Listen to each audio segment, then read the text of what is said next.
housekeeping item. If you have any AI note taking, turn that off due to state restrictions. We're not able to allow those.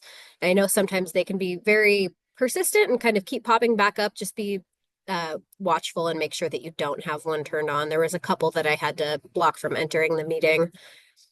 And we should be good to go ahead and get started. Don, Darren, do either of you want to run the slides or do you want me to?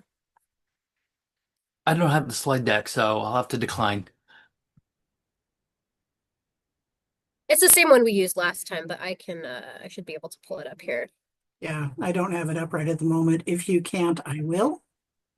It'll just be a matter of finding it. Yeah, no worries. Okay. Let's see here. You can all tell we're fairly casual. Yeah.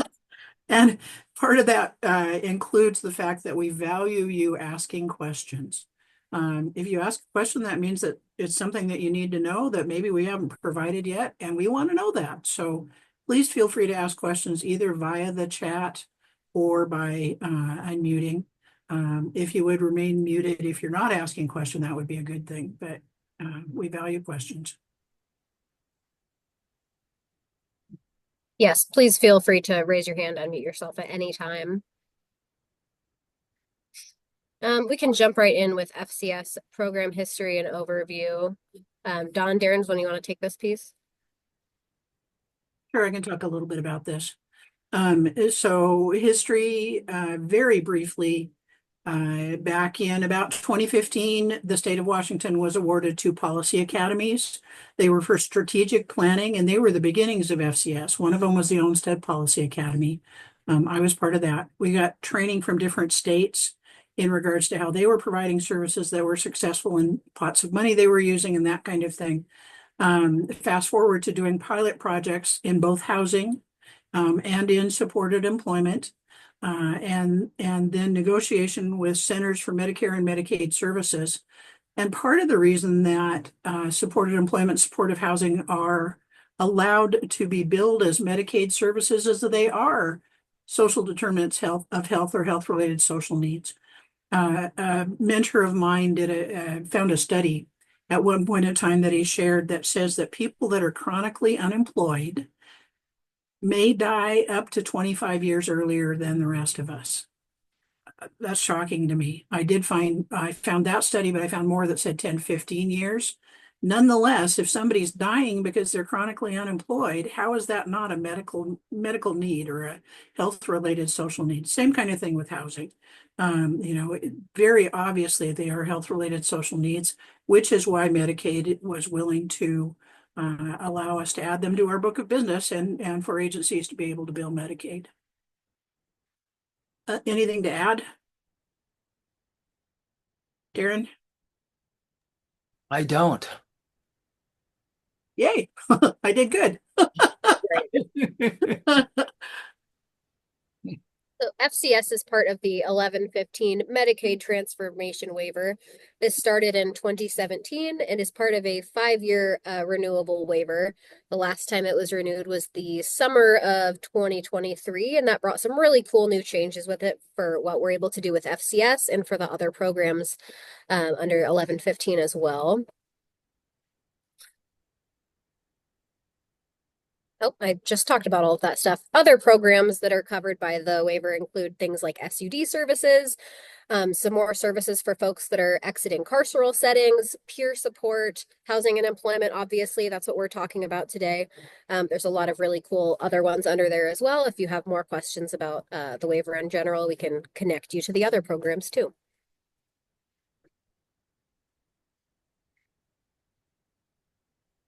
All right, and I see that Gail just said that she had to leave. Oh, Did invite others, Gail Rawson. By the way, we will be sending out the slides, and so if you've had to leave early or something along that line, you'll have at least the slides to look at kind of after the fact. And we're always willing to provide training if you have questions about some of the things in the slide. yeah, absolutely. And like I said at the beginning too, this is a standing monthly meeting. So if you're not able to stay for this one, we're going to keep having them every month, or we're happy to schedule one-off appointments as well. Mhm. This is just a little graphic that shows a few of the different programs that are covered by Medicaid Transformation Project 2.0. FCS is over here, Housing and Employment Services, and like I was saying, reentry from carceral settings, SUD services, MAC and TSOA, all of that stuff. Ooh.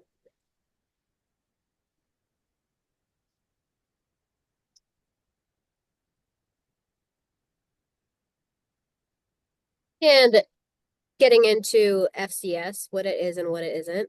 It is a targeted Medicaid benefit that helps folks with complex health needs and maintain their housing and employment or find housing and employment.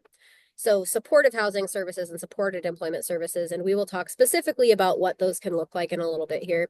But it's important to note that FCS is not an entitlement. So just because somebody has Medicaid or qualifies for Medicaid does not mean that they're eligible for FCS. It's not any wage or wage enhancements, and it's also not ongoing payments for housing, rent or room, boarding costs, things like that. But there are other programs that do cover those things, like AHA and HRSN, which are just starting up, and that's super exciting. So we do have some rental assistance options, but FCS in and of itself is not that. And we're going to skip over the Wellpoint stuff, just since this is not the typical new provider orientation meeting that we usually do. I think we'll just get right into, yep, here we go. Eligibility criteria. I will say, Anessa, in relationship to the Wellpoint stuff, seems like a lot of folks are unaware of the fact that they have an assigned program manager at Wellpoint. And Darren and Anessa and I can answer lots of questions, but some of the stuff just has to go back to Wellpoint. And so it's beneficial for you to reach out and find out who your assigned program manager is if you have a question for them. Yeah, and also I think us and Wellpoint, we're pretty good about if you ask us a question that's more appropriate for them and vice versa, it's totally okay. We can refer back to each other. No wrong door for the questions. You bet. True story. Oh, shoot, I'm so sorry. Dawn or Darren I don't think I can do it while I'm screen sharing. Would somebody mind popping over to Teams and telling people to join the Zoom link? I'm on it. I've got it. Thank you so much. I appreciate that. Yeah. Okay, so eligibility criteria. You need to be enrolled in Apple Health, be at least 16 years old for supportive housing and or supported employment services. If folks are eligible for both, they can be enrolled in both, and we'll talk about what those different eligibility requirements look like for each of those services. And they need to meet the requirement for a complex need. So having some kind of medical necessity that's relating to mental health, substance use disorder, ADLs, or complex physical health needs that prevent somebody from functioning successfully or living independently. And in addition to that, they need to meet a specific risk factor as well, which we cover here. For the supportive housing side of things, chronic homelessness is one of the risk factors. Chronic homelessness means homeless for 365 days or longer, or 4 different instances in the last 3 years that total 365 days. And while we go with the HUD length of time, we do not go with the HUD definition for FCS eligibility, meaning usually the HUD definition says that somebody who is like couch surfing, for example, is not considered chronically homeless. But for the sake of FCS eligibility, we would consider somebody who is doubled up, couch surfing, unstably housed to be chronically homeless, as long as they're meeting that time requirement. The next risk factor is frequent or lengthy stays in an institutional setting, which can be skilled nursing, inpatient hospital, psychiatric institution, prison, or jail. Frequent stays in residential care settings. I believe that's 3 or more in a year. Frequent turnover of in-home caregivers. That's 3 agencies utilized within the last year. And then a PRISM score of 1.5 or above. And if you're not familiar with what a PRISM score is, that refers to how often somebody is utilizing medical services, social services, emergency services, behavioral health, that kind of thing.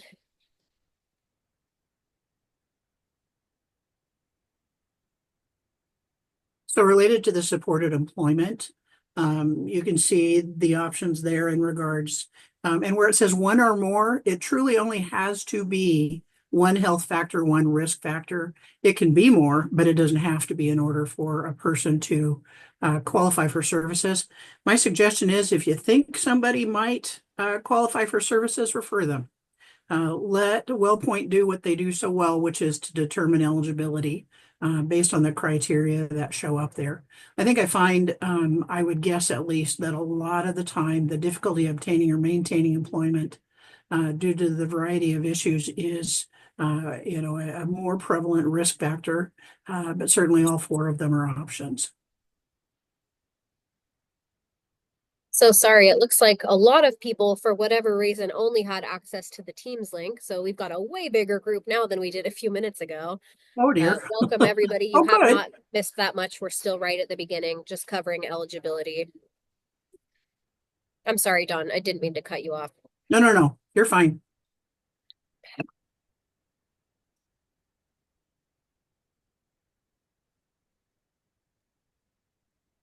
And real quick, sorry, it looks like anybody that just joined with the link is joining under my name.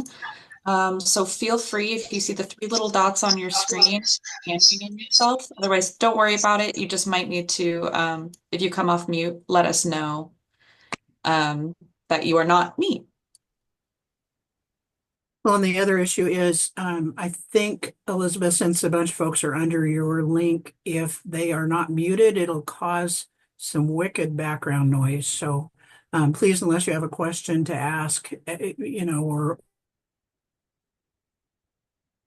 Yeah, I went ahead and just muted everybody. Oh, geez. Sorry, Dawn. I muted everybody, and that included. yes, you did. That works too. We're doing great today. Yeah. Okay, let's talk about referrals. Anybody can refer a potential enrollee to the FCS program, including people can self-refer by talking to Wellpoint and saying they're interested in services. People can self-refer by just walking into a provider and saying, I want some help with employment or housing. Oftentimes we see providers soliciting outreach or doing coordination with other providers to get folks off of wait lists, do outreach to new folks that might not be enrolled in services yet. That's another way that we often see people becoming involved. But essentially, there's no wrong door for referrals. We like to keep it as, simple and streamlined as possible. If somebody wants to get the help through some kind of way, they will get the help and find their way back to FCS if they are eligible for it. So in essence, I'm seeing a number of folks saying that they're not able to hear. And one of the solutions to that is logging out and logging back in again. I do see other folks saying that they can hear just fine. Yeah, gotta be oh. That one was me. There's a little caret next to your mute button.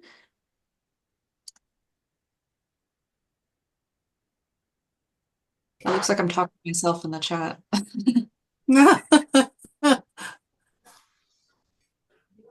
Sorry, I was a good question on there. I can hear yeah. Nobody should be hearing on Teams because we're not logged into Teams. Yeah, if anybody isn't able to hear for some reason, like John said, I would try logging out and logging back in because it sounds like most folks are able to hear us okay. Well, and back to what Elizabeth said a minute ago, if you open the participant list and you see yourself on it as Elizabeth Pitts, there are three little dots to the right-hand side. If you click on those, one of the options is rename, and you can put in your own name instead.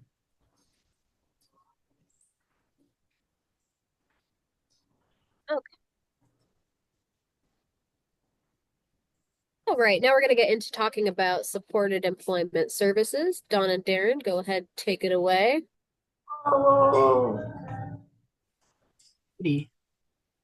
So one more slide, please, Anessa. Thank you, ma'am. Darren, how about I take this one and you take the next one? Is that okay? Sure, that works. Thanks. Okay. So where you see it says Wellpoint Contracted Services, that in fact is the case. Folks will say, what's billable? This is a general list of what's billable. And Darren and I will talk more about each of the items within a section where we talk about individual placement and support, so not so much right at the moment. I will say that under these pre-employment services, So you're going to see pre-employment, and then the next slide is employment sustaining.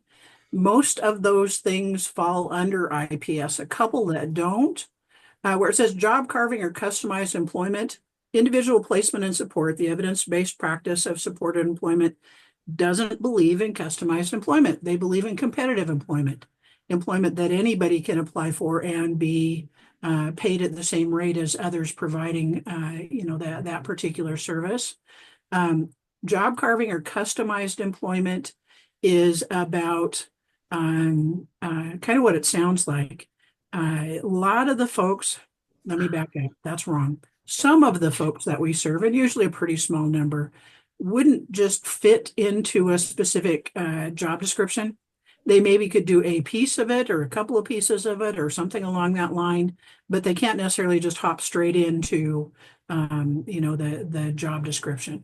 And so that job carving or customized employment is looking at the needs of an employer that perhaps aren't getting met, and the strengths of a person on your caseload, and making a match out of those, making a proposal for, as an example, someone in Moses Lake, when I was living there, worked with Safeway to have a person that cleaned the bakery and the meat department, because that person was great at cleaning, but was unable to make change, wait on customers, couldn't do measurements to do the baking, that kind of thing.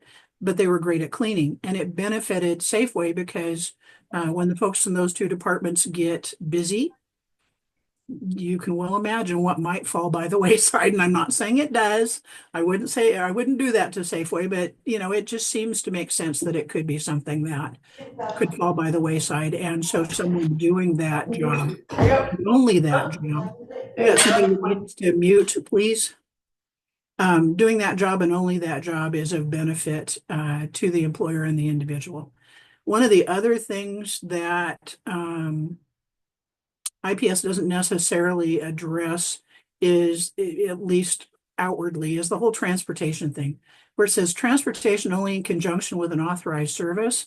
What it means is you're conducting your session in the vehicle if you're driving a person to an interview, and you're practicing interviewing on the way there, or you're going out and doing job development, and you have the participant along with you, and you're talking about how to approach employers and maybe dress and hygiene and things along that line. So if you're conducting your session in the car on the way to a relevant activity, I don't even think it's transportation. It's just you're conducting the session in the car. So that kind of explains that one. A lot of the other things are at least referred to in IPS kind of peripherally, and we'll talk more about that kind of as we go. On to the next slide, please.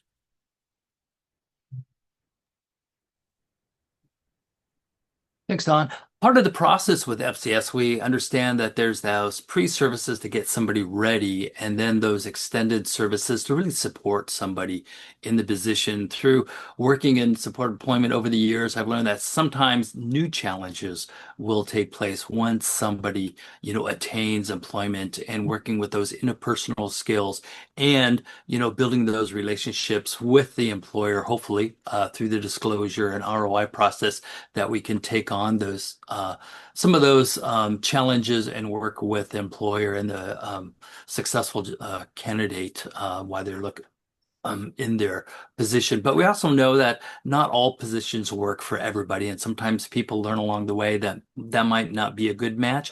Try to take some of those lessons learned and see what the next step to help with career advancement, or even supported education to kind of give them new skills and abilities or certifications to help in their career advancement. So we look at those both as a balance, as how we can provide some of those extended supports to keep somebody successful and keep them in their economic employment mobility.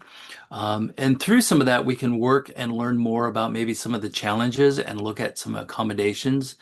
Sometimes those accommodations are about transportation. I've worked with folks where the bus schedule doesn't always work with employers' schedule. So we might have to ask for some accommodations around start times or maybe even break times. Somebody needs some extra support. Maybe they're working with a medical issue, and we can provide documentation that they need to break up their breaks, maybe into smaller chunks throughout the day for folks, or work with some of our partners at DSHS, Division of Voc Rehab, to see if there's some assistive technology that could come in to really help somebody. I've worked with VR in terms of providing special shoe inserts for folks who were standing on cement floors, which I've just experienced. So that can definitely be a killer in terms of your ability to stay on the job and have those mobility things kind of taken away so somebody can be there throughout their whole shift. Or maybe through even some mats, so people can stand on, so that burden of standing on concrete isn't such a burden to folks. So definitely the VR folks have a lot of medical expertise and has some separate funding to help people be successful in their jobs. Sometimes as an employment specialist, well, a lot of people just popped in and populated. So it's great to see a lot of faces on today's training. So sometimes it's that analysis, us as an employment specialist kind of learn and see where some of the challenges for somebody is or where they're more successful, and then work with job coaching and work with employers so that we can come in and increase somebody's productivity. I've worked with some of my employment specialists who are able to go in to a workstation and maybe use pictures or maybe some identifiers to really help them in production to meet some of the essential job functions of the job and be successful. So there's some creativity that can be found as an employment specialist to work with employers. We also like to talk about benefit education way back when you've done the career profile to really learn about what benefits somebody might be on and have that continual discussion, and maybe with the person, maybe asking for a release of information so that you can work with family members and really learn about how earned income can impact somebody's state or federal benefits.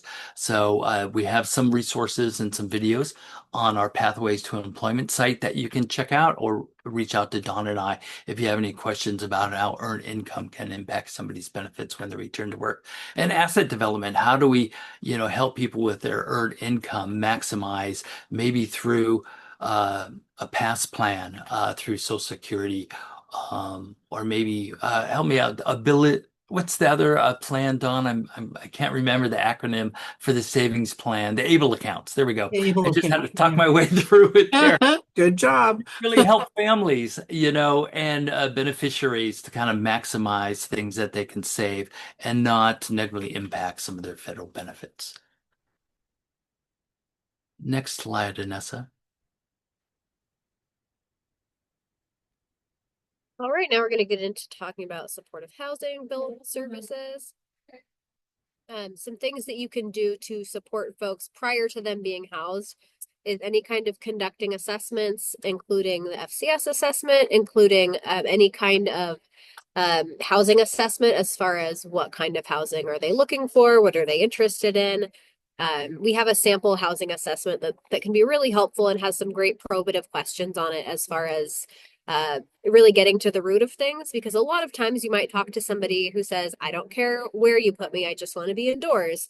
But then, of course, once you talk to them a little bit more, once you start looking, you might find that they actually do have some preferences and some needs as far as where they're looking. So those assessments can really help ask some good questions like that.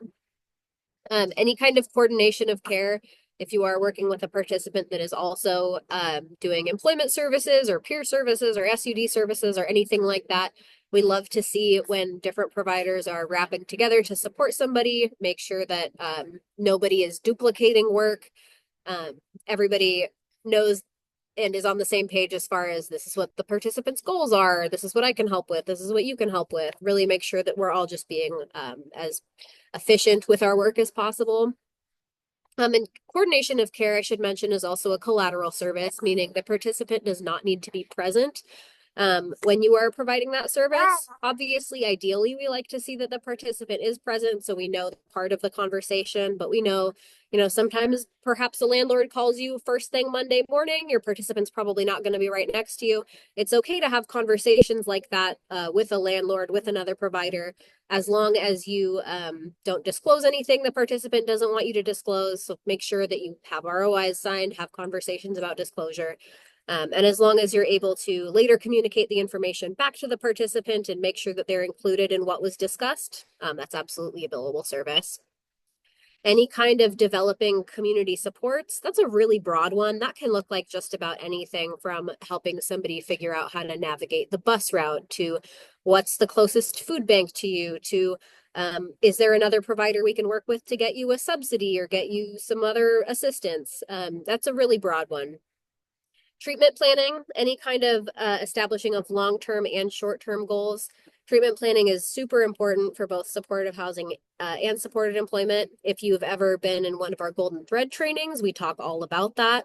How important documentation is as far as being able to tie back those interactions to a treatment plan to show when I met with them today, we worked on something that is specific to a goal that they have and is going to help them find or maintain their housing, essentially. And any kind of advocacy and landlord liaising. We work with lots of folks in this population that might have a justice involvement background, might have some eviction histories or other things like that that might pop that a landlord wouldn't immediately love to see. It can be really helpful when you can coach somebody on how do we have a conversation about, why this conviction is in our past or why we got evicted from an apartment 10 years ago. And how can we say, this is where we're at now. This is what we're working on. This is the kind of supports that we have. Helping somebody write a letter or just be able to have a conversation like that with a landlord is super helpful. Any kind of coaching about how to talk to landlords or any of that. And then financial skill building and benefits support as well. Things like budgeting, things like helping folks get enrolled with EBT, getting on SSI. Also, I should note, there are some things that are related to employment that you can bill under housing, but it does not go both ways. Things that are billed under supported employment have to be specifically employment related, but we can make the argument that if somebody is employed and you're helping them with employment, that's also going to help them maintain or obtain their housing because now they have income, they can pay their rent, etc. That might occur if maybe somebody qualifies for supportive housing services, but not supported employment services. But you can absolutely work with folks on things like increasing their income through benefits, through employment, and tie that back to housing. And of course, that's really only the tip of the iceberg. Tenancy sustaining services are, I would say, even more important than helping somebody find the housing. There's going to be lots and lots of supports that folks are going to continue to need once they're housed. And I think it's really important to set that precedent at the beginning of your relationship with somebody too. Of course, some folks are going to say, like, I'm housed, I don't need your help anymore. And that's totally fine. I would still encourage you to check on them. But if you set the precedent that I'm going to help you find housing and then I'm going to help you, I'm going to continue to help you with your goals after that. That's a great way to ensure that you can continue to work with somebody because there are a lot of supports needed once somebody moves in. Again, coordination of care, always a billable service and a collateral service. Like I was saying, employment and or vocational support. I've worked with many participants that once they got housed and once they got comfortable, they told me that they were bored. They didn't know what to do with their time. People get lonely, especially if maybe the rest of their community is still unhoused. They're the only one that's housed. Maybe they're not in touch with folks or there's lots of reasons that somebody might want more income or more to do with their day. That can be a great time to bring up, are you interested in going back to school? Are you interested in getting a job? And Dawn and Darren and I do lots of training about how amazing it is to have supportive housing and supported employment services paired together and how you can encourage folks to look into those things when they're housed. Informal community support development. So that can be things like, how do we have polite conversations with our neighbors, if maybe they're being too loud next door, or how do we make friends in our community? What is close by that we might enjoy doing? Anything that could help them build a natural support or just fully integrate into the community could be considered informal community support development. Development of independent living skills. This is a really good one too. A lot of folks, might qualify for caregiving services, but while they're unhoused, aren't able to access those. If you can help them get a caregiver or help them increase those independent living skills on their own, like for example, coaching folks through how do you cook a meal, how do you store food, how do you keep your apartment clean for inspections. Those are skills that a lot of us take for granted, but somebody who's been unhoused for 10, 15, 20 years might not have. So I would always recommend, if it's something that the participant is comfortable with, and if it's something that you're comfortable with, visiting people in their home after they are housed. That's going to give you a lot of insight into where there might be some knowledge gaps, where you might still be able to help support them. Do they have furniture once they've moved in? Is the place decorated? Are they comfortable there? Do they know how to use all of the appliances and all of that kind of thing? Again, advocacy, landlord liaising is going to continue to be very important. You want to make sure that your folks are supported in things like following their lease, paying rent on time, being able to advocate for themselves if, maybe they need a grab bar installed or want to talk to their landlord about changing the day that they pay rent on because it works better with when their SSI comes in. Any way that you can help support somebody in conversations with property management, with neighbors, landlords, all of that kind of stuff is super important. And then let's talk about billing rates. This looks different for supportive housing and supported employment. For supportive housing, it is a per diem rate, meaning the reimbursement rate is $112 a day. Whether you spend 15 minutes with somebody or 4 hours, that's going to be $112. And you get 30 days of services per a 6-month authorization period. So you can work with somebody 30 times in 6 months. And of course, if somebody needs more than that, you can always do an exception to the rule, which is essentially submitting a narrative to Wellpoint about what services you've been providing, what improvements you've seen, what other supports somebody is using, and including all of the documentation you have for working with that person. And Wellpoint is great about authorizing additional units. And then on the supported employment side of things, services are billed in 15-minute increments at a rate of $27 per unit. So it's a little bit different than housing. And the authorization for that is 120 units for a 6-month authorization period. And again, if somebody blows through that faster, we know people have crises. Sometimes somebody might need extra support. Those exceptions to the rules are always available. And generally, a good rule of thumb for housing is if you're consistently meeting with somebody more than once a week, it's a good idea to get started on an ETR. Okay, now we're going to talk about the evidence-based practices. Part of the 1115 Medicaid transformation waiver is that supportive housing services, supported employment services have to be following an evidence-based practice. So what does it mean to be evidence-based? It means there is rigorous research that has led to reliable and positive outcomes across the board.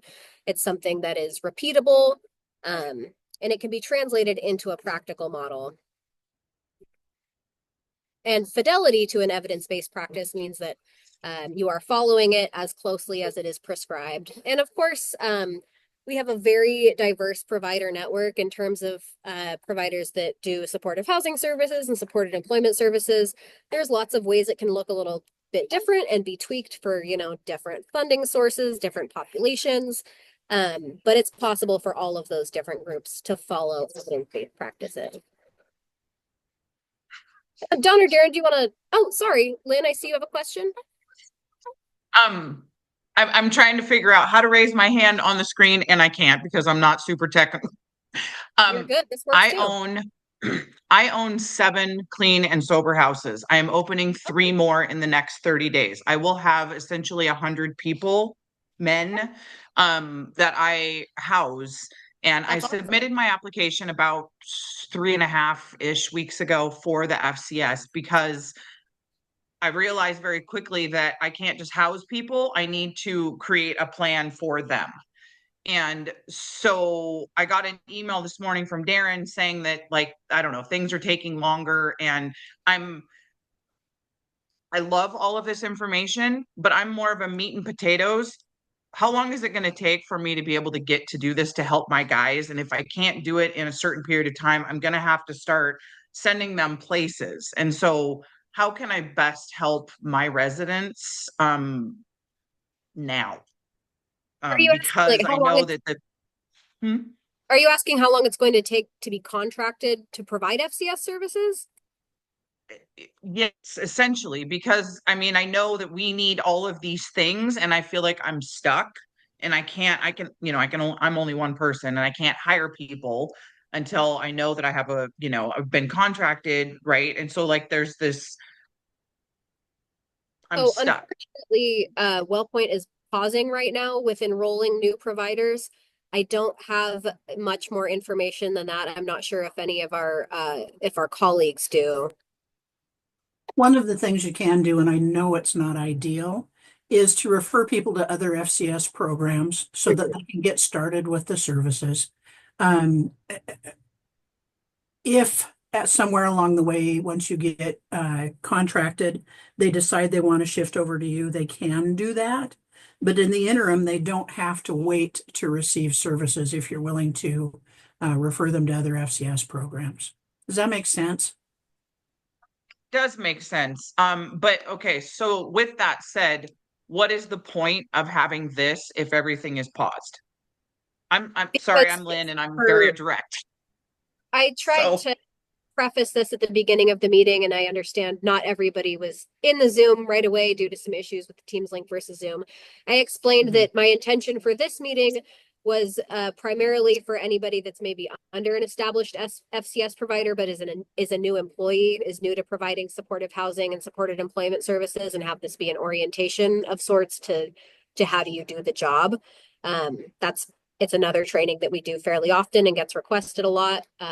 So I apologize that there was confusion around that. We did send out a cancellation saying the new provider training is canceled and we're replacing it with FCS 101.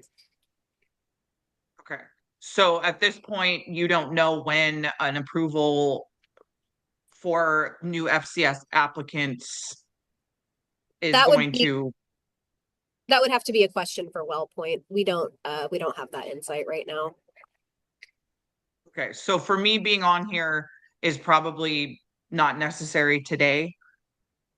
Uh, nope, you're welcome to stay, but if you don't feel like this information is benefiting you at the time, you definitely don't have to be here. I mean, I feel like it's super beneficial and I love this program, which is why I submitted my application because I have all of these guys. But if we're just sitting in limbo for, 3 to 6 months, I guess that's my question because I have a million things and a million people that I take care of. And so I want to make sure that my time, like yours, is spent doing the right things. we we usually encourage providers, like, while you're waiting, feel free to engage in as much training as possible. And we also understand, like, you have people to take care of, you've got other stuff to do. Feel free to prioritize your time however you need to do that. Is there somewhere that I could go to Wellpoint and see what the application process looks like? Who have you been in contact with from Wellpoint? Have you been in Not one touch with one single of the person. program managers? Okay. No, Darren sent an email this morning and said everything's on hold. So that's the first response I've gotten since we submitted our application March 25th. Lynn, I would suggest, there may be others, and we have about 100 people, well, 99 people in the training right now. There may be others that want this information too, but in case not, reaching out to Darren and having this conversation would be a good thing to do. And I apologize too for the confusion. Anessa and Darren and I have very little to do with the actual outcome of this, other than to let the folks that are making the decisions know that there are still people that very much want to be a provider sometime soon and trying to help in that way. And that's another reason for reaching out to Darren, is that perhaps he can advocate on your behalf. I mean, I just think that this service is super important and there's so many people that need this. And so I feel like the more people that are doing this, the more people are going to get helped. But if everything's put on hold, then it's kind of a moot point until it's not on hold. And having put, my application in, spending a ton of time just on that application and then finding out that, everything is just at a standstill is sucks. Disappointing. Yeah, it does. It does. But I Absolutely. will I send agree. my guys to, we have lots of providers, but it would be easier to do it in-house because it would just be a part of my Absolutely. intake process. Mhm. And it just seems like it would be more streamlined because I have them and I can help them, right? Absolutely. Um, Contact Aaron. Yeah, and I okay, just want to well, validate that Lynn has reached out to me and we have emailed. Unfortunately, I don't have any information and it's in the email. Hopefully, by the end of the month, we'll have some more information to clarify from our leadership because I know people are in between places right now, and I know many people have put in their application months and months ago. So definitely we can talk more offline from this meeting for any other questions for that. But, thanks for bringing that up because I know it's a challenge for a lot of folks. it is a challenge, yes, and I'm a big mouth, so I have no problem saying stuff. I appreciate your guys' time. It's very valuable. Really a strong advocate, Lynn. Thank you. So,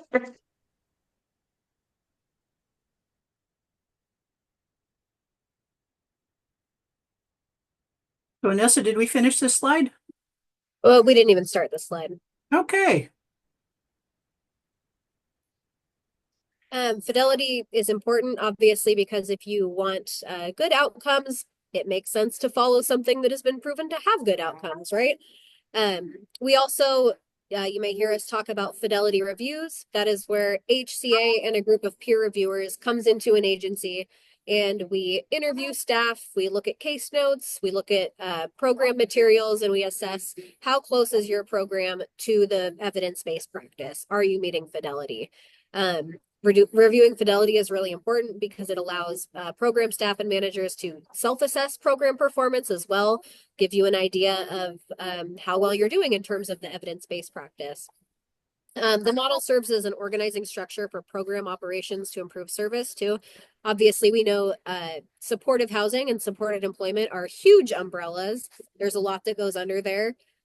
Following an evidence-based practice gives you sometimes a more clear idea of this is what it means to be providing supportive housing or supported employment. This is what it looks like day to day.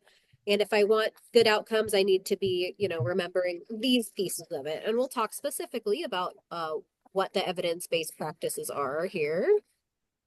Starting with the principles of permanent supportive housing.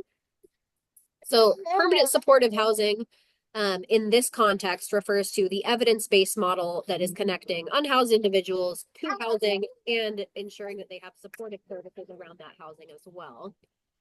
You'll also hear PSH in the context of like a PSH building, which is, usually a large apartment full of folks that are enrolled in a program, but we mean permanent supportive housing, the model, not permanent supportive housing, the building.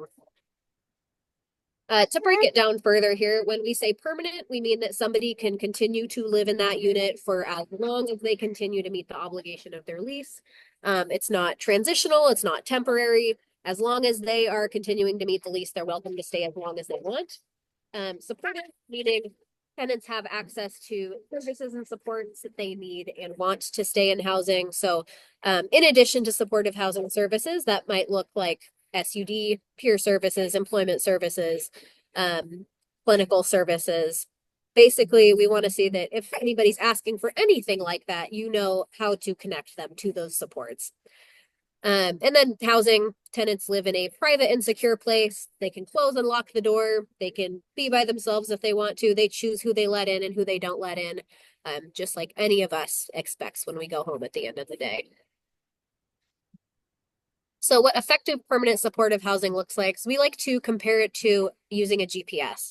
So the participant is the driver, meaning ultimately they're the one that's making the decisions. And you as the case manager, as the housing specialist, whatever your title might be, your job is to tell them if you go this route, this is what might happen. If you go this route, this is what might happen. There's potholes over here. There was an accident over here. You can give them all of the information that they need to make an informed decision. And ultimately, it is their choice. They are the driver. They're choosing what route to take. So we really need to see that it's a partnership and that staff are providing very unbiased, objective information. You might feel really strongly that a certain course of action is right for somebody, but we know nobody knows their lives better than themselves. And ultimately they're the one that needs to live with the decision. So regardless of the outcomes, it's always their choice, and we need to be supportive of that.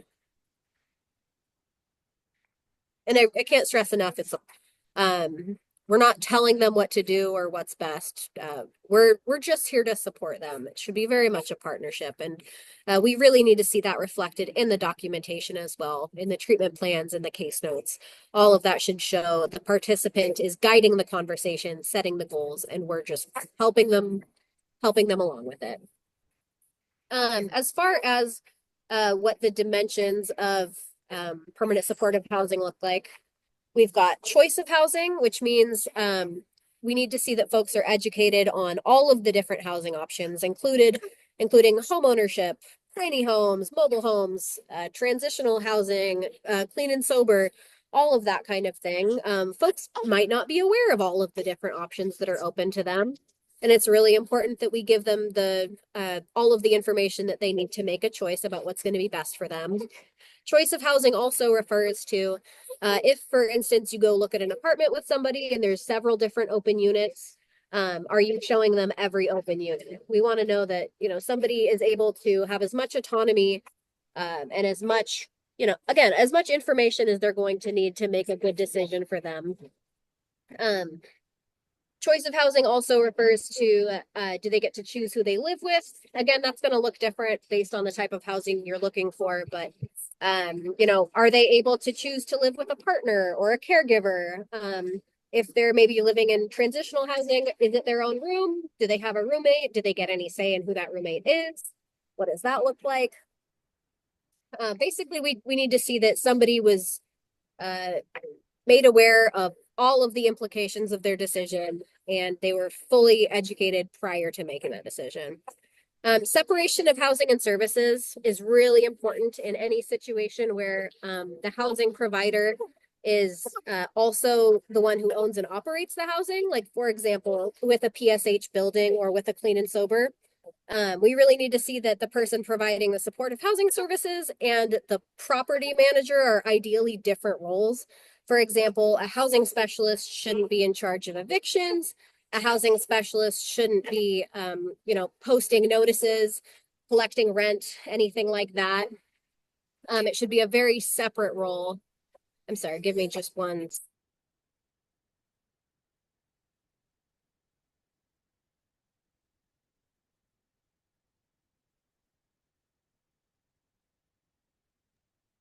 Yeah, the reason that is one of the dimensions is because we're assuming that somebody is going to have a much more personal, intimate relationship with their housing specialist than with their landlord. And conversations around tenancy are going to look very different depending on what role that person is in, right? For example, a participant might tell their housing specialist, I'm having a really hard time setting boundaries with my friends about not staying at my apartment. You probably wouldn't say that to a property manager because they're going to be like, oh, so you're breaking your lease. Well, here's a 10-day. We need to know that, the housing specialist is able to be in that supportive role without also being the person who is putting those like punitive actions in place. The next dimension is decent, safe, and affordable housing, which means ideally units are able to pass HHS and HQS inspections. And if somebody is utilizing a housing subsidy, that's mandatory anyway. You can't subsidize a unit that doesn't pass inspections. Similarly to that, ideally units are no more than 30% of somebody's monthly income for housing and utilities. And again, if they're utilizing a subsidy, that's always going to be the case. But if somebody is just, using their own income, and they're choosing to live somewhere that's more expensive, or they're choosing to live somewhere that doesn't pass inspection, that's totally fine. And we still need to see, the inspection was done. There were conversations had about it. Again, they knew what they were getting into prior to signing the lease. We really say like choice of housing is kind of the main overarching like primary dimension, because it all comes back to if somebody chose this, that's the most important thing. Participant choice is what it always comes back to. Integration is the next one. So, oh, Fernanda, I see you have a hand up. Oh, sorry, you're still on mute. Okay, can you hear me now? Yes. Okay, thank you. Really quick question. So just listening and watching, and hearing some of the work that has to be done, will you be going over kind of different roles and responsibilities that we possibly would need to hire to kind of manage this work for us?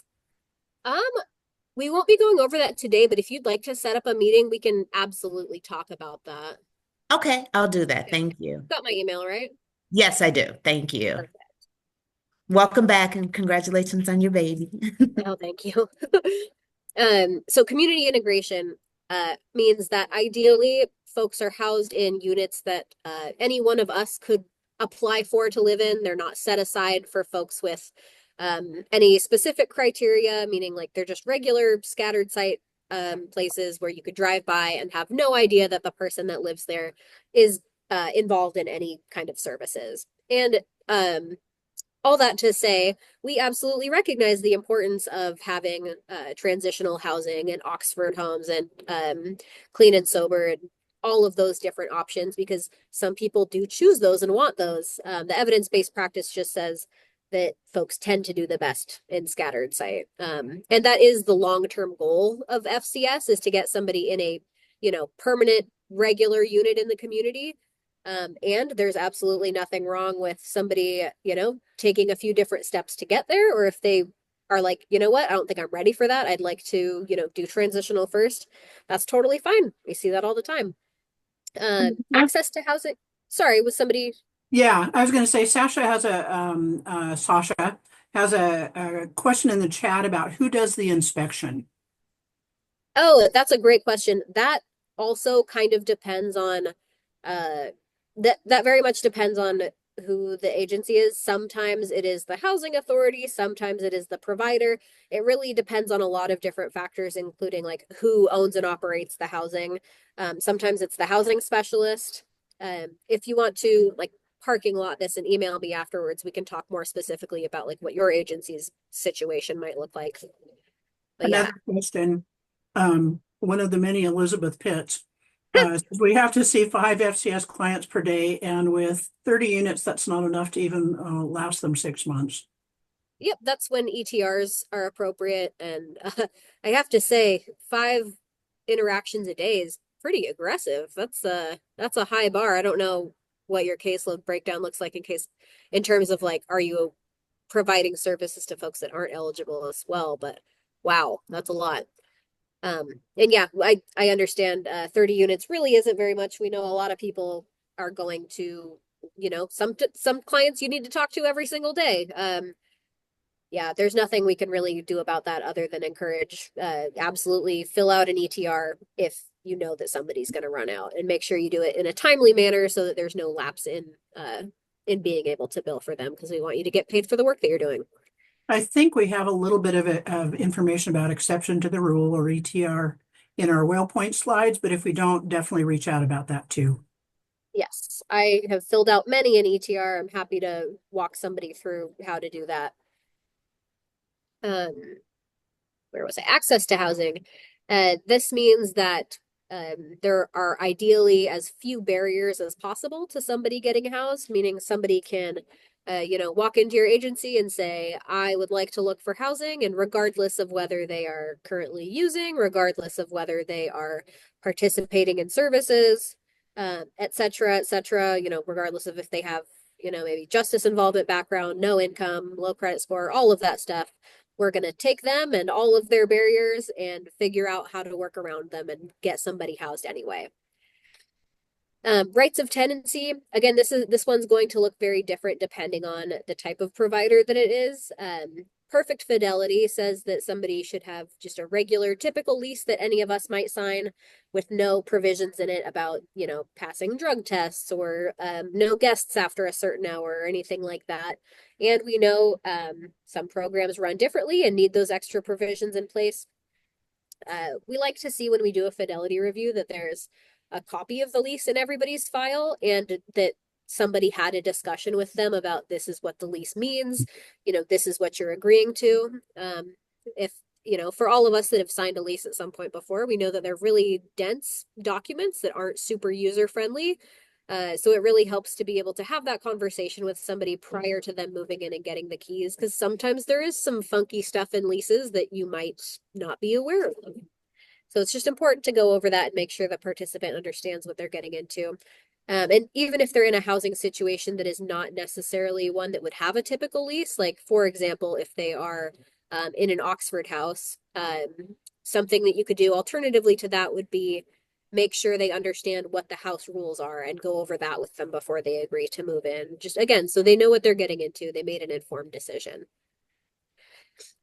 Flexible and voluntary services is the last one. This is a big one too.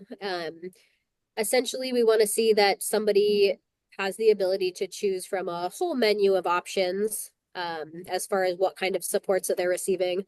And even if all of the things they want to do are not something that your agency provides, you can do some care coordination and connect them to other agencies that would provide those services. Like, for example, if your agency only does supportive housing and they want supported employment, you can connect them with an agency that they can work with for supported employment.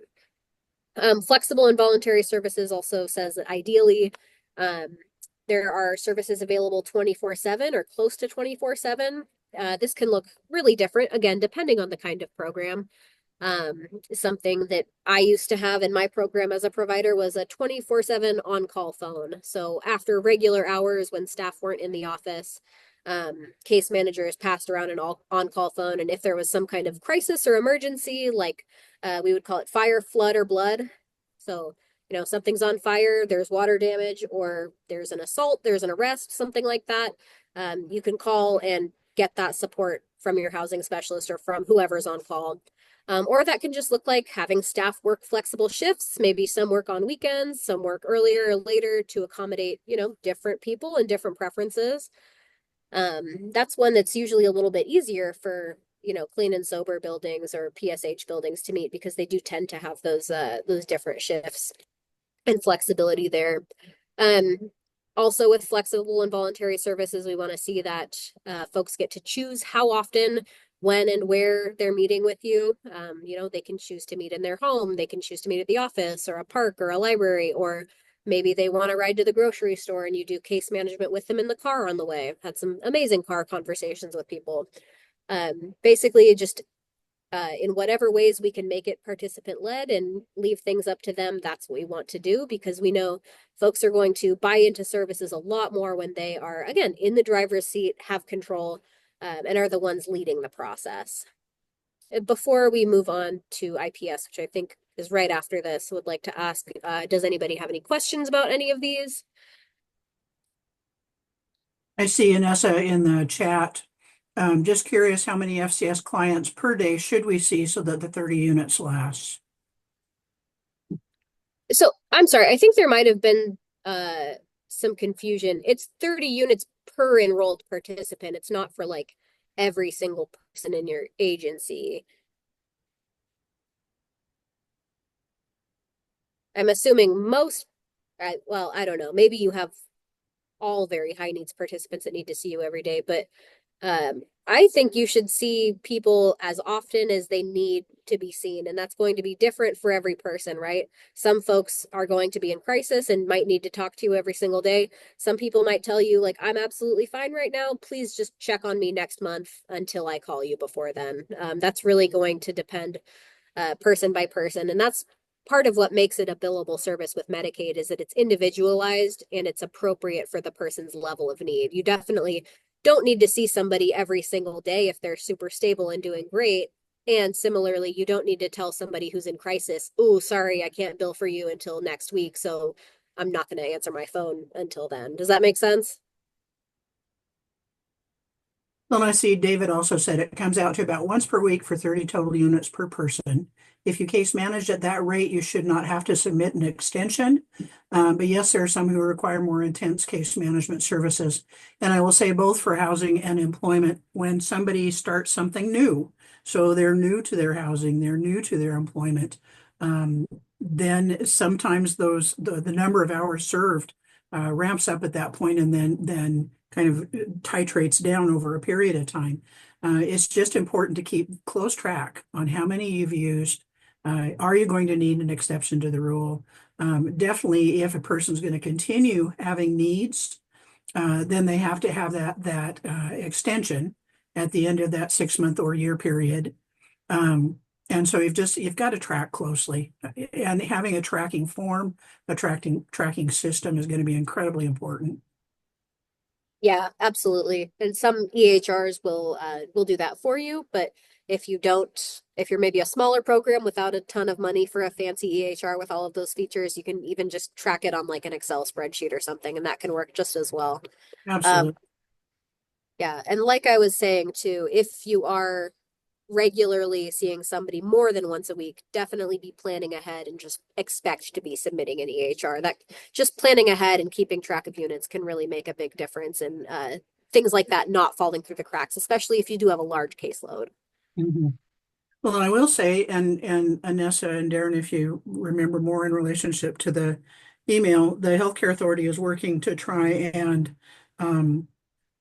make an accessible electronic health record, or EHR. And so that more to follow later on about that. I'm surely not the person that's going to be sending that information, because thank goodness I get to focus on my specialty. But just, maybe previews of upcoming attractions.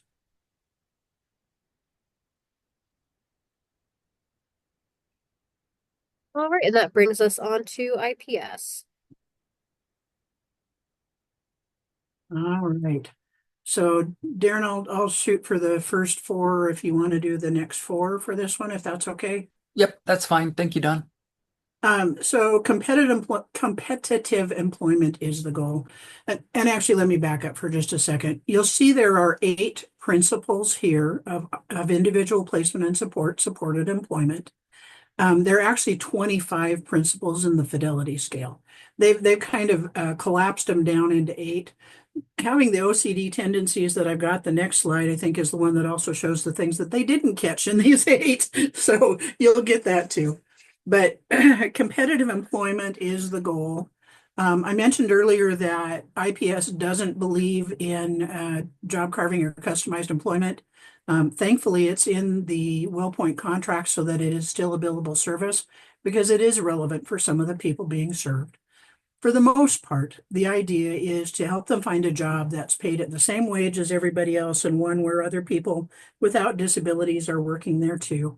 And we do that by working with a person's strengths.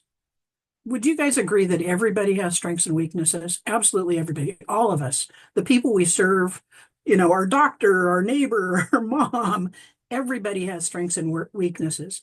And so the important part of individual placement and support is the idea of figuring out what those strengths are, figuring out how they relate to the potential job, and then helping a person to find that job. And if they're not successful in that one, helping them find another one. I supervised a gentleman that had a person on his caseload who went through 5 jobs before they got the one that stuck.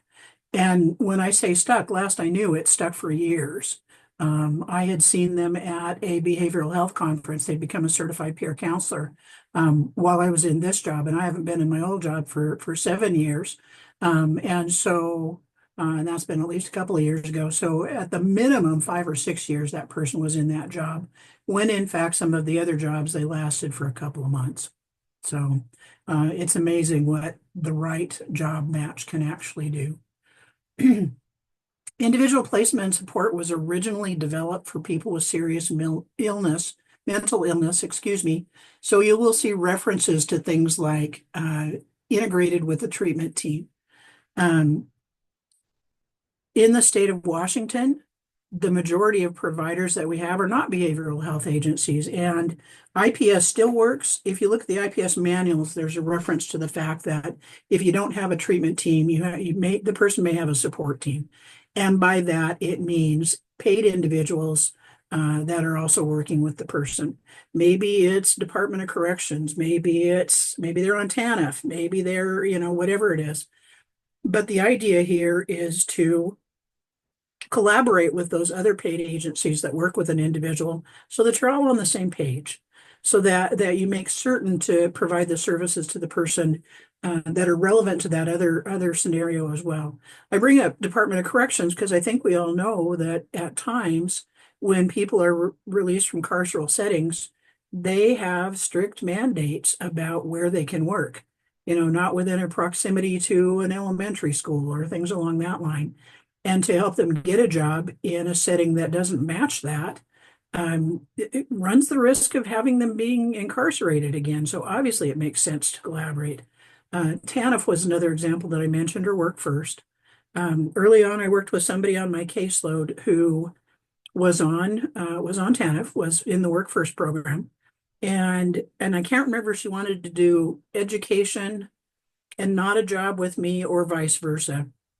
But when I said, sure, we can do that, she said, well, I can't. I'll get sanctioned. I said, tell me what you mean by that. People in the Work First program have what's called an individual responsibility plan. So very much like our treatment plans, they are expected to adhere to that plan and the information in it. So what we did was we talked to her worker who was at DSHS at that point in time, and discussed the fact that here was what she wanted to do.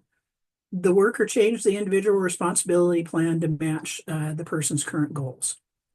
The result of that was all of the hours that we put in together working on, and I think it was going to college, the hours that we put in, walking around the campus and talking to college counselors and all of those kinds of things, doing the FAFSA, they all counted to her participation hours for TANF. So it was of great benefit to her because not only did she get to do what she was hoping to do, but the hours that we put in counted. They weren't extra. They actually counted for what she was expected to participate in. Part of the intent with this employment being integrated with treatment or with other supports is also the idea of the need to identify where most of your referrals come from. They might be internal. They might be in the agency that you're already working for, and somebody's in another program. They might be external. If they are external, determining, numbers of referrals that come from which agency will lead you to how often or should you meet with another agency. If there are a lot of referrals coming from maybe, let's say, Department of Corrections, then maybe you have a periodic meeting to discuss all the folks that have been referred from that agency. So that's a piece of this as well. Darren and I are happy to do more training on any of this that we're going over kind of briefly, because I know there's finite time today, but we surely are available to discuss anything else if you have additional needs.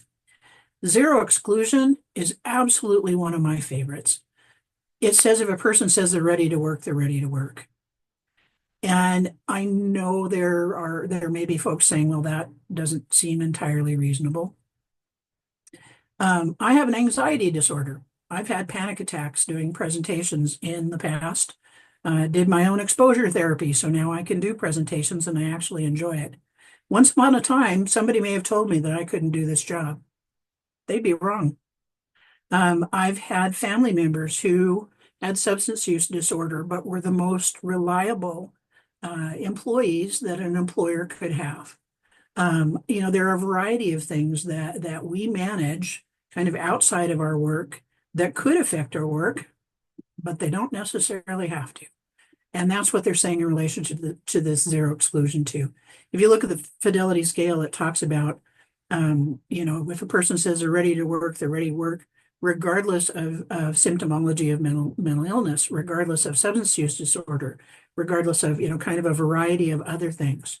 I've done support and employment for long enough. I can tell you that I do what we're not supposed to. I end up with some preconceived notions when I see people, and thankfully my face doesn't say that and myself doesn't say that, but there have been times when I've thought, gosh, I'm not sure if I'm going to be able to find a job for this person, only to have them, and still go forward and do it, only to have them succeed with flying colors. And other times I've had people come in and think, wow, this is going to be kind of easy peasy, only to have it not work. So we are not good predictors of who is actually going to be successful and who is not. It takes giving them a try. And isn't that what we all deserve? It takes working within their strengths and not just plunking them in a job because the job is open. There are a lot of factors that are important here. As Anessa mentioned, related to housing and choice is paramount. It is with employment too.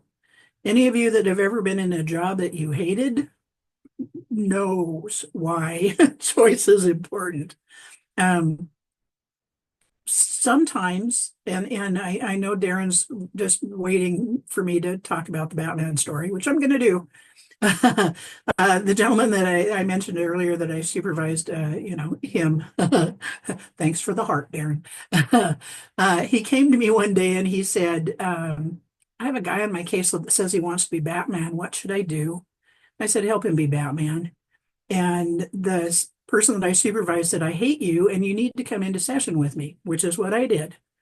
So we sat down with the person that said he wanted to be Batman and we started questioning very respectfully, what is it about Batman that you think sounds wonderful? What about that job is attractive to you?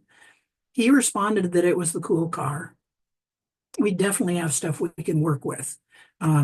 We did tell him that there was only one Batman. It was already taken and that was not going to be something he would get to do. But if he liked cool cars, that was something we can help him with. And so, and then there was another gentleman that wanted to be a pro wrestler, but there was no pro wrestling circuit in Moses Lake. So we talked to him about, where's the closest one? It turns out it was in Paulsbo, of all places. And we discussed, what's it going to take for you to be able to move to Paulsbo? Well, I have to get another job. So what does that job look like? It is absolutely okay when we're talking about preferences to make suggestions to folks about maybe alternate types of employment that they haven't considered but matches their strengths and abilities. Much like the GPS scenario that Anessa was referring to, we can suggest a different route. It's up to the driver, the person receiving the services, whether they accept that route or not. Darren, do you have anything to add? And while you then launch into your section? Well, it's always hard to follow up the Batman story. Cool cars are a favorite of mine too. But I think that just really highlights that person-centered piece and that it takes some time to do a little bit of research, particularly for that one. So kind of goes hand in hand.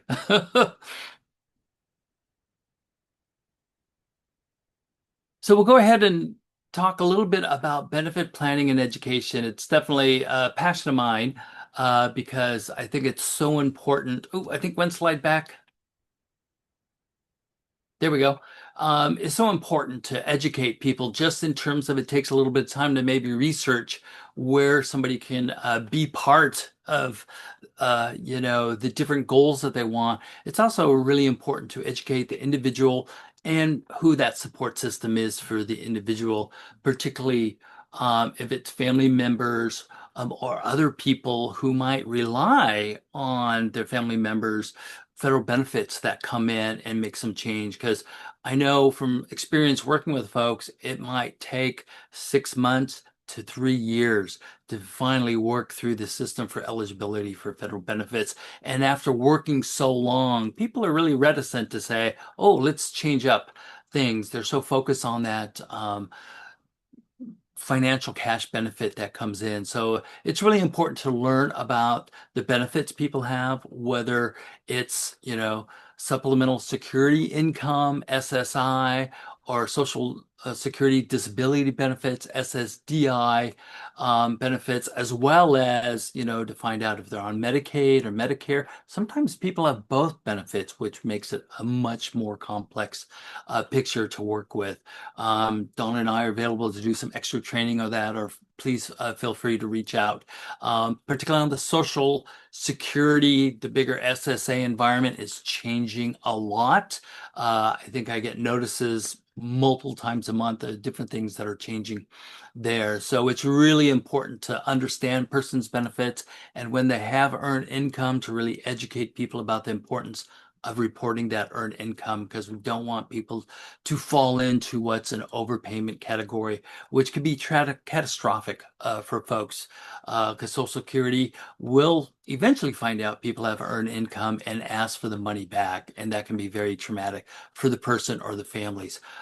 So we definitely want to avoid that as we do some of the education and support for folks.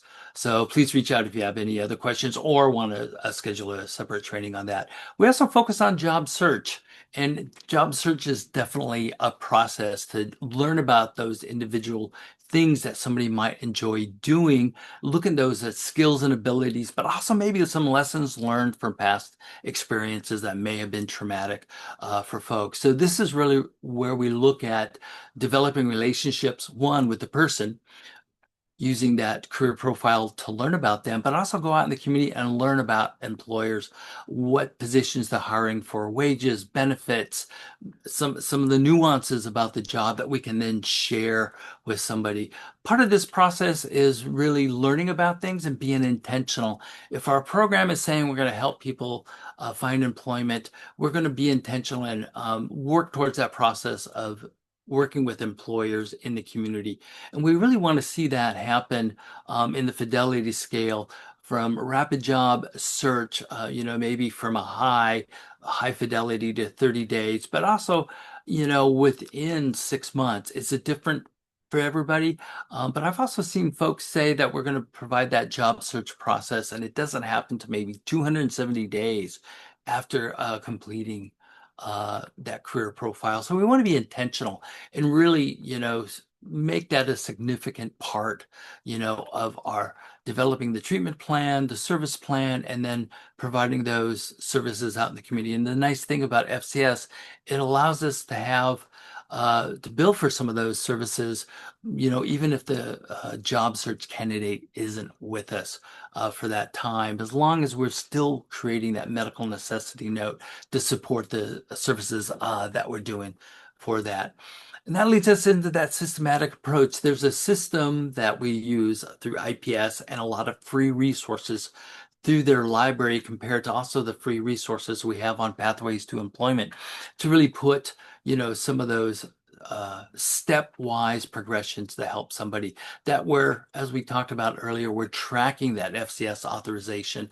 And with employment, we're tracking, we have a caseload of individuals and tracking those employers that we're engaging with and what some of those outcomes are. Maybe they're hiring right now, maybe they're not, maybe they need some employees with specific experience or accreditations that we can use that to share within the team meeting that we're sharing with other folks looking for employment activity, and that we're also tracking outcomes and we're sharing that throughout the organization. So other departments know the significant work that we're doing and working with folks, but some of the outcomes, whether it's tracking interviews, tracking wages, tracking those employers that folks are getting to and sharing that so we can really validate the work that the whole organization is doing to really embrace employment and move, to more economic security for folks and economic mobility for the folks we're working with, plus supported education in that. And we also focus on time-limited supports. This is really important for our partners with DVR because they provide short-term supports, but also VR wants to know there's going to be some long-term ongoing supports for folks that they might be working with those customers. But I think it's important that we're providing those additional services when somebody gets a job, and we're being assertive to follow up. There's been many times that people said, Darren, thank you for the job. I appreciate it, but this is my job now, and I really don't need any services. Even when we hit those roadblocks, we still need to do that follow-up because things change. Coworkers change, supervisors change. Sometimes somebody will get a raise, and that could impact back to benefit planning on how that might impact their federal benefits. So we want to be able to keep that ongoing open door that people can come back if they need to, or kind of have those ongoing supports to meet their needs, but also always check in because sometimes things change in the job after 30 days or 60 days that can really impact their longevity in the position. Anything to add to any of those four, Don? I remember to unmute. Yay! That's always important. Darren and I have talked a lot about there early on when we started talking about individual placement and support. There were folks that were really concerned about the idea of rapid job search. In truth, in conjunction with choice, the person gets to decide how quickly they end up with a job. I know when I had a caseload, there were people that would come in and say, I'm desperate, I got to have a job within 30 days to keep a roof over my head. And that's what we do. It wouldn't necessarily be their ideal job. We'd help them find kind of a survivor job and then continue looking for the one that was the ideal job. But then there's other times, I think I had a young man on my caseload with intellectual and developmental disabilities and a number of challenges.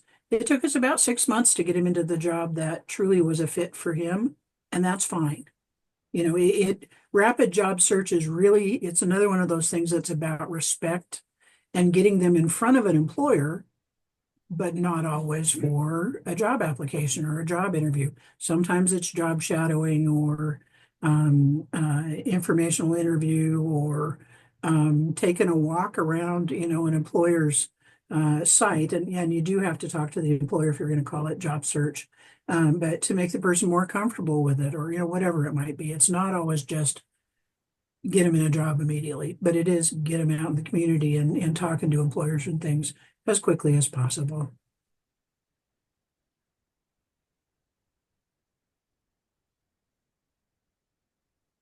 Hopefully that makes sense, Darren.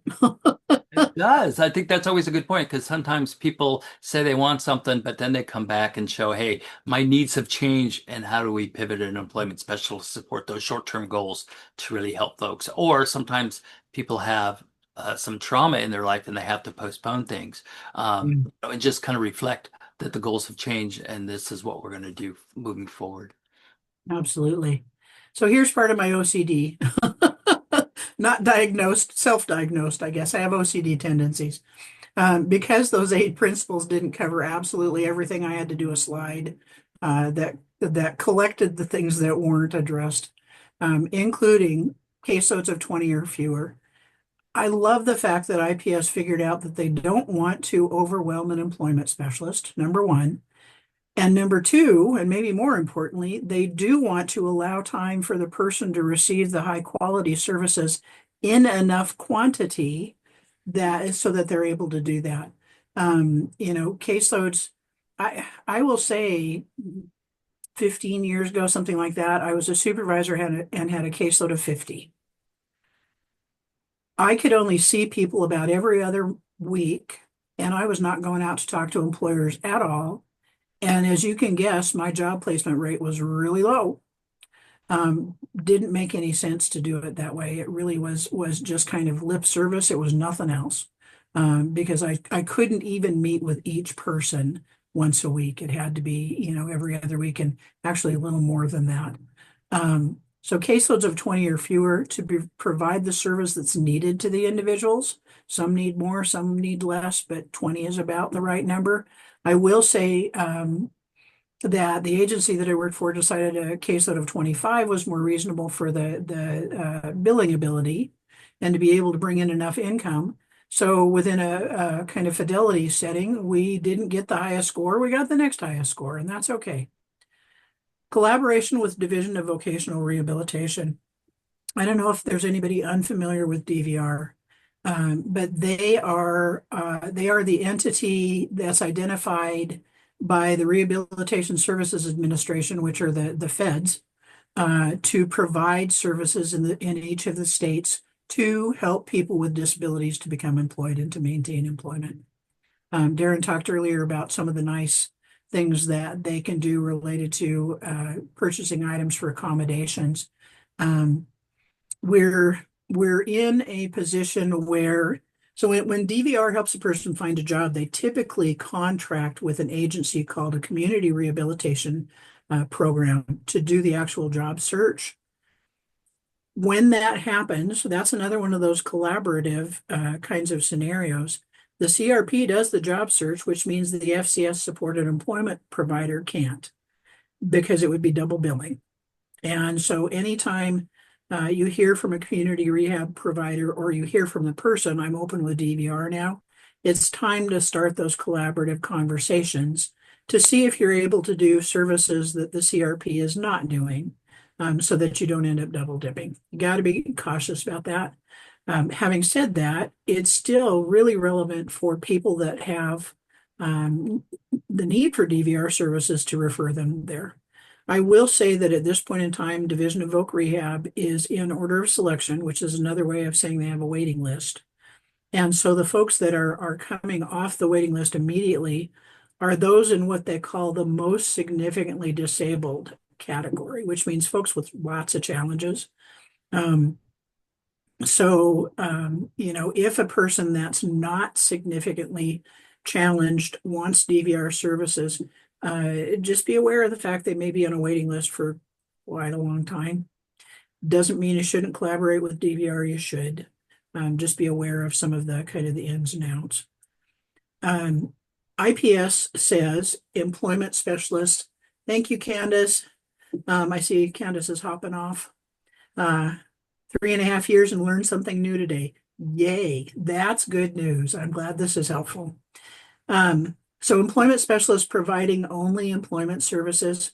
I've been in a scenario where our employment program and the behavioral health provider that I worked for lost Medicaid funding of a different waiver. It was called the 1915 B3 waiver, and the legislature did away with it because it wasn't statewide. We did not make that mistake. Our FCS services are in fact statewide. That was something we wanted to make certain of when we ended up working with the 1115 waiver. So that's not a concern in this case, but it was then. And I was thankful that the program that I worked for didn't do away with the employment program. But what they did do is they had us be a case manager with an employment specialty. My experience was I rarely got to do employment because I had people saying I'm going to get kicked out of my housing. I had my meds stolen. My neighbor is being, threatening me. I don't have any food in the house. I mean, you know what the list is like. It's very, very long. And so at some point in time, and I don't remember exactly within my tenure there when it happened, but they were able to make it an employment service again and us not providing a lot of other case management. I know when I do fidelity reviews, I tend to, if the same person is doing housing and employment, I tend to go through and count numbers of progress notes or case notes or per event notes, whatever you call them, and see how many there are for housing and how many there are for employment. It is not unusual to see maybe 2/3 housing, 1/3 employment or less. I don't think I've ever actually seen a 50-50 split. So trying to do both is hard. Employment is a less emergent scenario, so it sometimes takes a back seat. But that's part of the reason why IPS encourages that employment specialists provide only employment services. And having said that, new providers very often have to start out with one staff that does both. The hope is that over a period of time, as they generate enough income, that they could separate it into two, because it does benefit for both programs. And then employment specialists being actually, I'll let you do that one, Darren, if you don't mind, the vocational generalist and on. Sure. Thanks, Don. This is, that specificity that Don was talking about. Either side of the house on employment or housing is hard.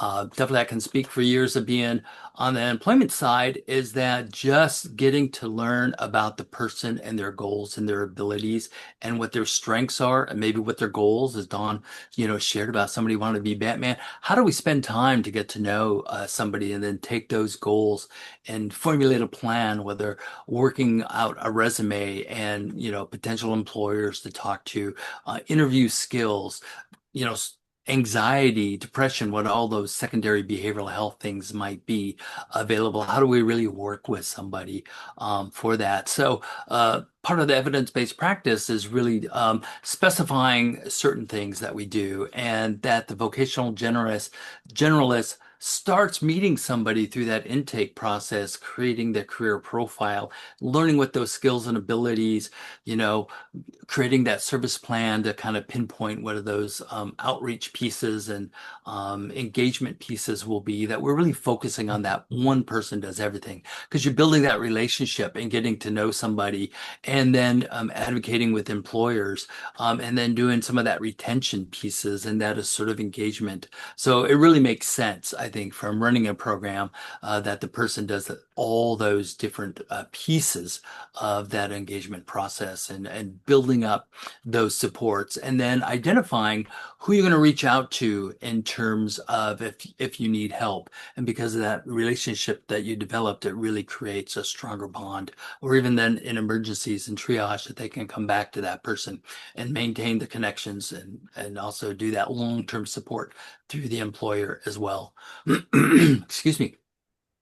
One of the very high goals of Fidelity is that an employment specialist takes 65% of their time each week to be out in the community providing the services. And again, this is how you develop your program and really focusing on those steps.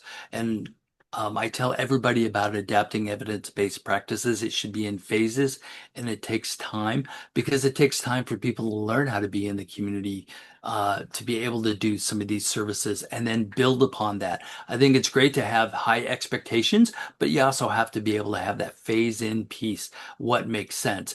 And it's really hard with all the demands of somebody with the documentation time and productivity time and advocacy to blend that out. And IPS allows you to kind of pick and choose what some of those targets are. And I've seen a lot of programs target at 30%, work to 45%, work towards 50%. And I've seen some programs actually meet this goal at 65%. So definitely it's a very high goal, but within the program and how you develop it, you can have incremental success with that.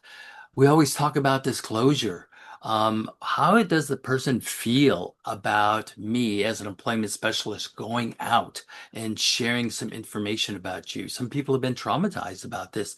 So it's a great step during the career profile process to engage and find out a little bit more about their comfort level. How do they see themselves having abilities, or some of the challenges? What do they know about themselves? That will be helpful as we kind of create that plan for advocacy and engagement with employers. I always encourage programs to complete the process during the career profile, but as you engage with job development, again, take a look at that. Their relationship with you might change. They might trust you more to be out in the community sharing information, and always have that progression.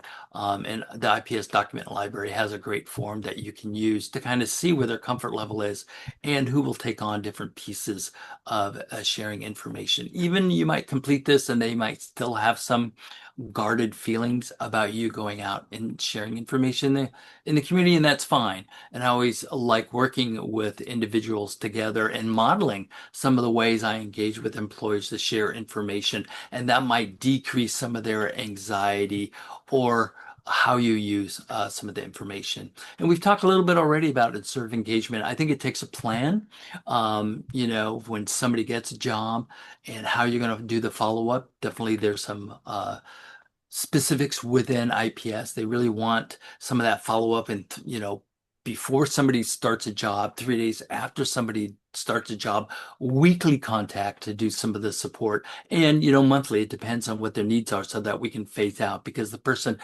is taking ownership of that position. It's their job. How we can really support them and be successful with that. There's been some times I haven't, not in direct service right now, but definitely I had people even years after their job give me calls back and saying they got a promotion or higher wages, or something happened with their Medicaid benefits. How can we support and navigate through that? So there's times where some of that sort of engagement might pop up down the road during those long-term support services. So hopefully Don and I provide kind of that overview of IPS, but please reach out. We can do some individual training or talk about some of the principles. We're always open for consultation, and help people incorporate some of the principles into their current programming for supportive employment. I think it's back to you, Vanessa. Yeah, I just want to say, Same for me as well. I'm always happy to set up meetings with folks to talk about this stuff in more detail if there's more questions. But for now, we can go ahead and move on. I do want to say, Anessa, that because we had folks in teams, I heard folks saying that they didn't register for this, and that's true. So they wouldn't be on our registration list. I posted all of our email addresses in there. If you were in Teams as opposed to starting out in Zoom, please send us an email with your contact list so that we can get the slides and recording and all of that kind of information to you. So yeah, make sure if you want that information that you send us an email so that that we can add your name to our registration list. And we could also go ahead and this is the same FCS 101 PowerPoint that we have been using. So Dawn, Darren, and Elizabeth, you should all have a copy of it. If somebody wants to just pop that in the chat so we can give folks the slides right now, if that would be helpful. But in the meantime, we will talk about the TAP program, which is really cool, Transition Assistance Program. That is for folks that are making some kind of housing transition. So that can be moving from homelessness into housing or moving from one housing situation to another. But essentially, it is a very flexible funding source. Estimated spending is $5,000 per enrollee every year. Requirements for that, like I said, they have to be making a housing transition. They also have to be enrolled in FCS. But TAP covers so many things. It's very flexible. It covers things like IDs, application fees, move-in fees, first and last month's rent, even stuff like moving and storage costs. It can also be used for household necessities like a mattress, dishes, things like that. I discourage providers from utilizing TAP for those kinds of things just because TAP goes really fast and there's often other resources where you can get household goods, household essentials for people. But in a pinch, absolutely feel free to use TAP. The next round of funding is coming back, I believe, July 1st. Correct me if I'm wrong about that. It's awesome and it goes really fast. So if you have participants that you think are going to want to utilize that, definitely be on top of that when the time comes. I believe we have a topical coming up in, I think it's May, where we're talking about TAP funding coming back, and there's an opportunity for Q&A there. I can also put in the chat the contact information of our TAP program manager. Her name is Maureen Maples. TAP is also a short-term resource. No ongoing rents can be paid with it. It's just for in the time that somebody is making that housing transition. And it's a reimbursement service as well. So your agency is paying the upfront costs, and then you submit the receipts for that, and it will be reimbursed by Wellpoint. Okay, and then Elizabeth, do you want to talk about Apple Health and Homes? Yeah, no problem. Hi, y'all. So Apple Health and Homes is a partnership between Washington's HCA FCS program, as well as the State Department of Commerce's Office of Apple Health and Homes. So the purpose of the Apple Health and Homes Rent Assistance Program is to match eligible FCS supportive housing enrollees with Apple Health and Homes rental units. So this program provides short-term rental assistance that covers the individual's rent, while long-term rental subsidy or another plan is determined with support from their FCS supportive housing provider. There are 3 forms of Apple Health and Homes rental assistance. We have our tenant-based rental assistance, which is a voucher weighted drawing process. We just hosted our first Apple Health and Homes TBRA drawing in March, and 59 vouchers went out across 10 regions in Washington state, which is really exciting to see folks getting their vouchers and starting to get connected to units under Apple Health and Homes. We also have the project-based rental assistance, as well as the capital units, which are all accessible to those who are eligible for Apple Health and Homes. And those units are buildings and units that are acquired by the Commerce Office of Apple Health and Homes, and providers and housing authorities have been able to partner to make those really good livable units for folks. And those notifications for those units are sent out by our third-party administrator, Wellpoint, at which point AHA eligible FCS supportive housing enrollees can apply for those units. We do have specific eligibility criteria for Apple Health and Homes that is different from FCS, which we can provide more information on. But when you are submitting an FCS assessment for a new enrollee, it will now if they are experiencing homelessness, it will automatically pull up that Apple Health and Homes assessment to enter them into that weighted drawing if they want to be included in that, as well as let Wellpoint know what their eligibility criteria is if they're interested in applying for one of those PBRA or capital units.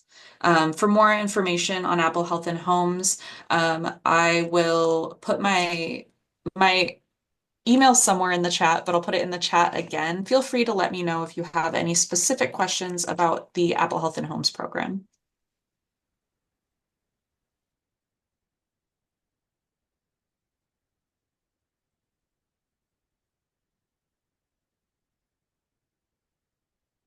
Oh, I forgot that we had more slides there. So if we can go back one. The eligibility for the Apple Health and Homes program, it's if an FCS supportive housing, somebody is enrolled in FCS supportive housing, and they have to be 18 years or older. So this is different from the general FCS requirement of 16 years or older. Apple Health and Homes is specifically over 18.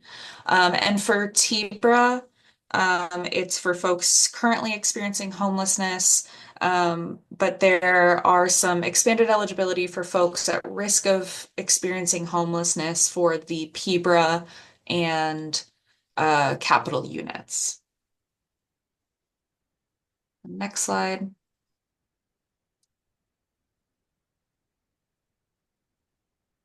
And then this is, again, just information about how that process works. So if a supportive housing enrollee meets the AHAH-RAP criteria, they can submit they will submit that assessment that's in the supportive housing or in the FCS assessment, and they can be entered in for that randomized weighted drawing. Or if a project-based or capital unit comes online, Wellpoint will have their information to be able to assess their eligibility. So you can ignore that that blurb on the bottom. That's something that needs to be updated.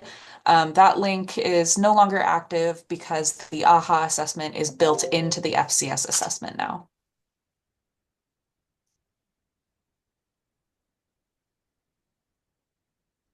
For the weighted drawing, there are two priority populations, and the priority populations for TBRA just determine how many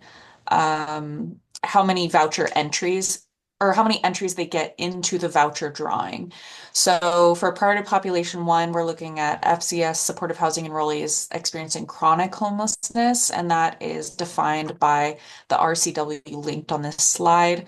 And the priority population 2 is for FCS supportive housing enrollees who are experiencing frequent or lengthy stays in residential care or institutional settings, also meeting that definition of homelessness linked. And for frequent and lengthy stays, we're counting that as 2 or more contacts within the past 12 months or 90 or more days in an institutional setting. So again, this just kind of determines how many entries an enrollee might be able to get into that TBRA voucher drawing.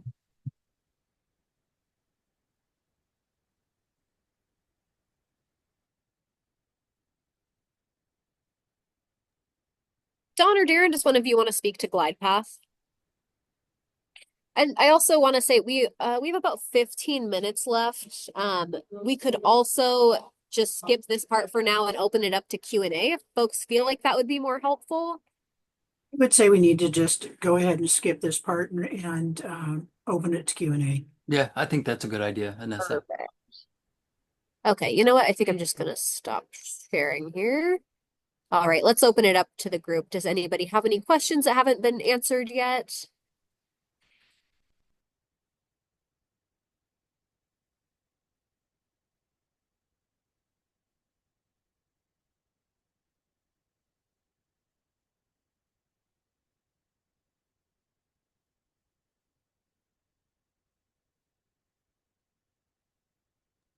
Folks have done a great job. A lot of questions in the chat today, so appreciate that. Yeah, and I do see that I have a handful of emails from folks saying they wanted to get the PowerPoint and recording. I also took down 6 folks that put their email in the chat. So I will add those to the list of folks that are going to get the information sent to them.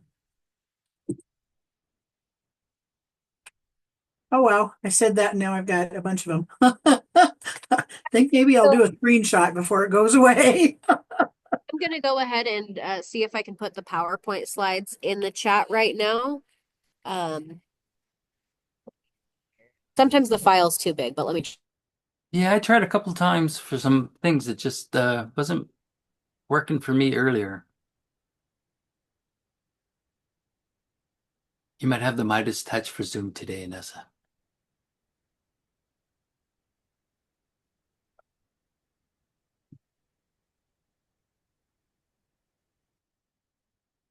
If for some reason you're hoping to get the information and you don't, like I say, I'm trying to do a screenshot of all the different emails to hopefully get all of them.